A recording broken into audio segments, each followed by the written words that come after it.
Hi friends, എല്ലാവർക്കും PSC അഡ്വൈസിലേക്ക് സ്വാഗതം. നമ്മളിപ്പോൾ പഠിക്കാൻ പോകുന്നത് ദേശീയ പ്രസ്ഥാനങ്ങളിൽ സ്വാതന്ത്ര്യ സമര സേനാനികൾ ദേവേന്ദ്രനാഥ ടാഗോറിനെ കുറിച്ചാണ്. മഹർഷി എന്ന അപരനാമത്തിൽ അറിയപ്പെടുന്ന സാമൂഹിക പരിഷ്കർത്താവ് ദേവേന്ദ്രനാഥ ടാഗോർ. മഹർഷി എന്ന അപരനാമത്തിൽ അറിയപ്പെടുന്ന സാമൂഹിക പരിഷ്കർത്താവ് ദേവേന്ദ്രനാഥ ടാഗോർ. ദേവേന്ദ്രനാഥ ടാഗോർ തത്വബോധിനി സഭ ആരംഭിച്ചത് 1839. അപ്പോൾ തത്വബോധിനി സഭ ആരംഭിച്ചത് ആരാണ്? ദേവേന്ദ്രനാഥ ടാഗോറാണ്. സ്ഥാപിച്ച വർഷം 1839. അപ്പോൾ മഹർഷി എന്ന അപരനാമത്തിൽ അറിയപ്പെടുന്ന വ്യക്തി, തത്വബോധിനി സഭ സ്ഥാപിച്ച വ്യക്തി എല്ലാം ആരാണ്? ദേവേന്ദ്രനാഥ ടാഗോറാണ്. തത്വബോധിനി സഭയുടെ ആദ്യത്തെ പേര് തത്വരഞ്ജിനി സഭ. അപ്പം ചിലപ്പോൾ ചോദിക്കും, തത്വരഞ്ജിനി സഭ പിന്നീട് ഏത് പേരിലാണ് അറിയപ്പെടുന്നത്? ഏത് പേരിലാണ്? തത്വബോധിനി സഭ. അപ്പോൾ തത്വരഞ്ജിനി സഭ എന്നായിരുന്നു തത്വബോധിനി സഭയുടെ ആദ്യകാലത്തെ പേര്. തത്വബോധിനി സഭയുടെ മുഖപത്രം തത്വബോധിനി പത്രിക. അപ്പോൾ തത്വബോധിനി സഭയുടെ പത്രം എന്താണ്? മുഖപത്രം എന്താണ്? തത്വബോധിനി പത്രിക. ദേവേന്ദ്രനാഥ ടാഗോറിൻ്റെ പ്രശസ്തനായ മകനാണ് രവീന്ദ്രനാഥ ടാഗോർ. അപ്പോൾ ദേവേന്ദ്രനാഥ ടാഗോറിൻ്റെ മകൻ ആരാണ്? രവീന്ദ്രനാഥ ടാഗോറാണ്. രവീന്ദ്രനാഥ ടാഗോർ രചിച്ച ജനഗണമന ആദ്യമായി പ്രസിദ്ധീകരിച്ച മാസിക തത്വബോധിനി പത്രിക. അപ്പം അദ്ദേഹത്തിൻ്റെ അച്ഛൻ്റെ ഇതാണ് എന്തെന്ന് സഭ. അദ്ദേഹത്തിൻ്റെ അച്ഛൻ സ്ഥാപിച്ച സഭയാണ് ഏത്? തത്വബോധിനി സഭ. ആ തത്വബോധിനി സഭയുടെ മുഖപത്രമാണ് എന്ത്? തത്വബോധിനി പത്രിക. ഈ തത്വബോധിനി പത്രികയിലാണ് ജനഗണമന ആദ്യമായി എന്താക്കിയത്? പ്രസിദ്ധീകരിച്ചത്. ബ്രഹ്മസമാജം അഭിപ്രായ ഭിന്നതകളെ തുടർന്ന് പിളർന്നപ്പോൾ ദേവേന്ദ്രനാഥ ടാഗോർ നേതൃത്വം കൊടുത്ത വിഭാഗം അറിയപ്പെട്ടത് ആദി ബ്രഹ്മസമാജ്. അതായത് ബ്രഹ്മസമാജം അഭിപ്രായ ഭിന്നതകളെ തുടർന്ന് എന്തായിട്ടുണ്ട്? വിഭജിച്ചു പോയിട്ടുണ്ട്. അപ്പോൾ ദേവേന്ദ്രനാഥ ടാഗോർ നേതൃത്വം കൊടുത്ത വിഭാഗം എന്താണ്? ആദി ബ്രഹ്മസമാജ്. ബ്രഹ്മസമാജത്തിൻ്റെ അടിസ്ഥാന തത്വങ്ങൾ പ്രതിപാദിച്ചുകൊണ്ട് ദേവേന്ദ്രനാഥ ടാഗോർ രചിച്ച കൃതിയാണ് ബ്രഹ്മധർമ്മ. ബ്രഹ്മസമാജത്തിൻ്റെ അടിസ്ഥാന തത്വങ്ങൾ പ്രതിപാദിച്ചുകൊണ്ട് ദേവേന്ദ്രനാഥ ടാഗോർ രചിച്ച കൃതി ഏതാണ്? ബ്രഹ്മധർമ്മ. ബ്രഹ്മധർമ്മ മലയാളത്തിലേക്ക് പരിഭാഷപ്പെടുത്തിയത് അയ്യത്താൻ ഗോപാലൻ. നമുക്ക് കേരളത്തിലെ സാമൂഹിക പരിഷ്കർത്താക്കളിൽ പഠിക്കേണ്ട ഒരു വ്യക്തിയാണ് ആര്?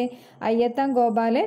ഈ അയ്യത്താൻ ഗോപാലനാണ് ബ്രഹ്മധർമ്മ എന്താക്കിയത്? മലയാളത്തിലേക്ക് പരിഭാഷപ്പെടുത്തിയത്. ഇനി നമ്മൾ പഠിക്കാൻ പോകുന്നത് പെരിയാർ EV രാമസ്വാമി നായ്ക്കറെ കുറിച്ചാണ്. തമിഴ്നാട്ടിലെ സ്വാഭിമാന പ്രസ്ഥാനം ആരംഭിച്ചത് പെരിയാർ EV രാമസ്വാമി നായ്ക്കർ. അപ്പോൾ തമിഴ്നാട്ടിലെ സ്വാഭിമാന പ്രസ്ഥാനം ആരംഭിച്ചത് ആരാണ്? പെരിയാർ EV രാമസ്വാമി നായ്ക്കർ. ജാതി തിന്മകൾക്കെതിരെയും സമത്വത്തിനും സാഹോദര്യത്തിനും വേണ്ടി പോരാടിയ പ്രസ്ഥാനമാണ് സ്വാഭിമാന പ്രസ്ഥാനം. എന്താണ് സ്വാഭിമാന പ്രസ്ഥാനം? ജാതി തിന്മകൾക്കെതിരെയും സമത്വത്തിനും സാഹോദര്യത്തിനും വേണ്ടി പോരാടിയ പ്രസ്ഥാനം. സ്വാഭിമാന പ്രസ്ഥാനം ആരംഭിച്ച വർഷം എപ്പോഴാണ്? 1925. തത്വബോധിനി സഭ ആരംഭിച്ച വർഷം എപ്പോഴാണ്? 1839. അപ്പോൾ 1925 സ്വാഭിമാന പ്രസ്ഥാനം ആരംഭിച്ചത്. പെരിയാർ EV രാമസ്വാമി നായ്ക്കർ ആരംഭിച്ച സംഘടനയാണ് ദ്രാവിഡ കഴകം.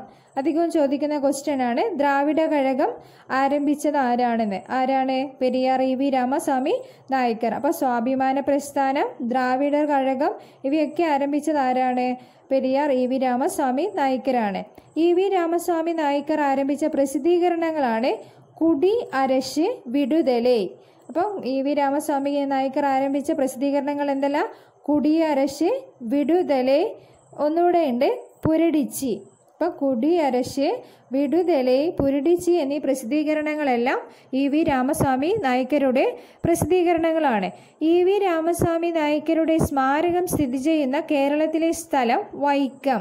അപ്പോൾ EV രാമസ്വാമി നായ്ക്കരുടെ സ്മാരകം സ്ഥിതി ചെയ്യുന്ന കേരളത്തിലെ സ്ഥലം ഏതാണ്? വൈക്കം.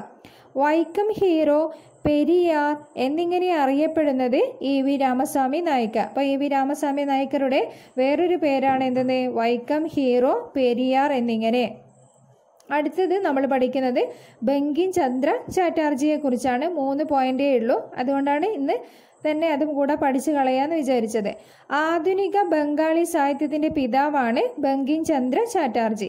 അപ്പോൾ ആധുനിക ബംഗാളി സാഹിത്യത്തിൻ്റെ പിതാവ് എന്നറിയപ്പെടുന്നത് ആരാണ്? ബങ്കിം ചന്ദ്ര ചാറ്റർജി.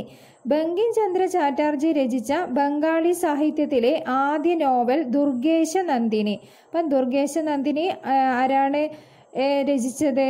ബങ്കിം ചന്ദ്ര ചാറ്റർജിയാണ്. അതായത് ബങ്കിം ചന്ദ്ര ചാറ്റർജി രചിച്ച ബംഗാളി സാഹിത്യത്തിലെ ആദ്യ നോവലാണ് ഏത്? ദുർഗേശ നന്ദിനി. ബ്രിട്ടീഷുകാർക്കെതിരെ നടന്ന സന്യാസി കലാപത്തെ പശ്ചാത്തലമാക്കി ബങ്കിം ചന്ദ്ര ചാറ്റർജി ആരംഭിച്ച നോവലാണ് ആനന്ദമഠം.